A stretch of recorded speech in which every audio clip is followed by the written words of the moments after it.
প্রত্যেকটা মোবাইল ব্যবহারকারী মানুষ কিন্তু আমরা মোবাইল ব্যবহার করে থাকি এবং আমাদের মোবাইলের অ্যাপসগুলোকে আমরা সাজিয়ে রাখি যে আমরা কোন সময় কোনটা ইউজ করবো এবং কোনটা কোন জায়গায় রাখবো।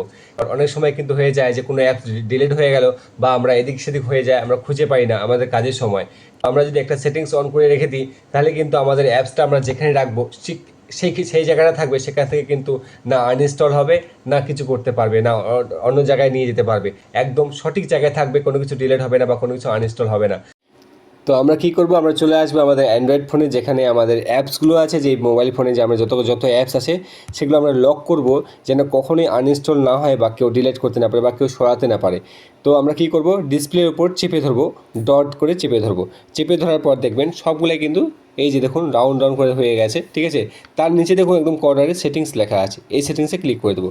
সেটিংসে ক্লিক করে দেওয়ার পর দেখুন এখান থেকে মজাটা কিন্তু শুরু।